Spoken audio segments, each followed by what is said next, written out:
Hello बच्चों, let's read the question first. The question is 74.5 gram of metal chloride contains 35.5 gram of chlorine.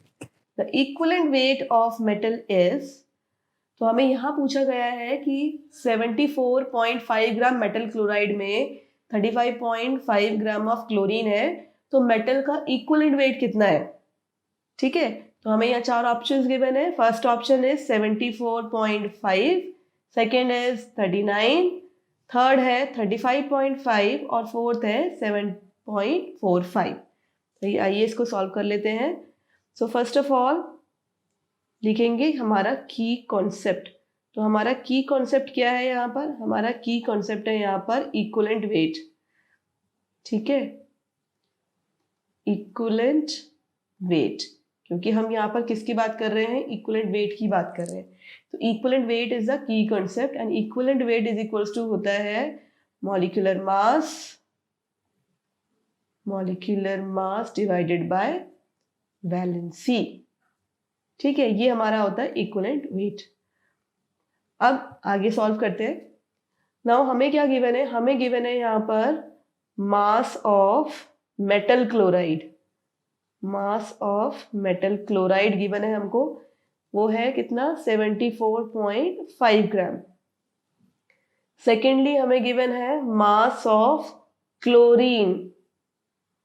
Mass of chlorine present in the metal chloride. In the metal chloride. तो metal chloride में कितना chlorine present है? That is 35.5 ग्राम. ठीक है, तो हम क्या करेंगे? यहां से हम सबसे पहले निकाल लेंगे mass of the metal.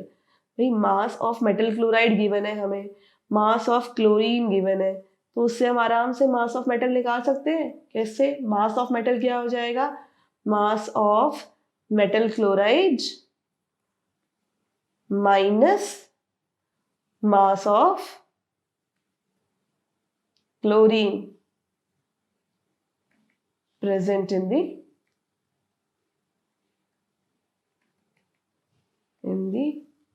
Metal chloride. ठीक है, ये हमें पता है. अब हम क्या करेंगे? जल्दी से इनकी वैल्यूज पुटअप कर लेते हैं. मास ऑफ मेटल क्लोराइड हमको गिवन है कितना? मास ऑफ मेटल क्लोराइड हमको गिवन है 74.5 ग्राम. मास ऑफ क्लोरीन हमको गिवन है कितना? 35.5 ग्राम. तो 74.5 माइनस 35.5 ये होता है कितना? 39 ग्राम्स. तो हमें मास ऑफ मेटल मिल गया. मास ऑफ मेटल है हमारा 39 ग्राम्स. अब सेकंड चीज आती है हमारी वैलेंसी. हम यहाँ पर अब वैलेंसी फाइंड आउट करेंगे, क्योंकि हमें पता तो होना चाहिए वैलेंसी कितनी है, तभी तो हम इस फॉर्मूले में पुटअप कर पाएंगे. नाउ हमारे पास क्वेश्चन में ये गिवन है कि 35.5 ग्राम ऑफ क्लोरीन, यानी this metal chloride contain 35.5 gram of chlorine. अगर हमारा मेटल क्लोराइड जो भी गिवन है वो 35.5 ग्राम ऑफ क्लोरीन कंटेन कर रहा है, तो इसका कॉमन सा मतलब ये है कि it is having 1 atom of chlorine, क्योंकि 1 एटम ऑफ क्लोरीन का मास होता है 35.5 ग्राम, राइट. और अगर 35.5 ग्राम ऑफ क्लोरीन है, क्लोरीन की वैलेंसी इज 1, तो मेटल की वैलेंसी भी 1 होगी, right. Now since the mass of chlorine in the metal chloride is 1, sorry, it is 35.5 gram.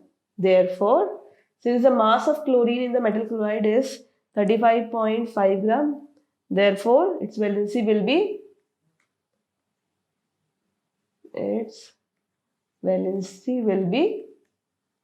1, है ना, क्योंकि ये 1 एटम का मास है. बिकॉज 35 ग्राम जो है, जो आपका यहाँ पे 35 ग्राम गिवन है, 35.5 ग्राम जो है, this is the mass of 1 atom of chlorine. mass of one atom of chlorine. ठीक है. So coming back to once again, the mass of chlorine in the metal chloride is 35.5 grams, so its valency will be 1. और अगर valency metal की 1 है, chlorine की 1 है, तो metal की भी 1 होगी. लेट से मैं मेटल को M से रिप्रेजेंट कर रही हूँ एंड क्लोरीन को Cl से. तो अगर Cl की वैलेंसी 1 है तो इसका मतलब मेटल की वैलेंसी भी 1 होगी. सो अगर मेटल की वैलेंसी भी 1 है तो we can simply find out the equivalent weight. So equivalent weight क्या हो जाएगा? इक्विवेलेंट वेट ऑफ मेटल, हमसे मेटल के बारे में पूछा गया है, तो equivalent weight of metal is equals to कितना हो जाएगा? Molecular weight of the metal upon its valency. ठीक है, तो मॉलिक्यूलर वेट हमारा कितना आ गया? 39 ग्राम्स. ठीक है, वैलेंसी इज 1, तो again the value will be 39. तो 39 इज द करेक्ट आंसर. तो हमारा कौन सा ऑप्शन करेक्ट है? ये सेकेंड ऑप्शन करेक्ट है. The equivalent weight of metal will be 39. This is the final answer. So hope you all understood it well. Best of luck.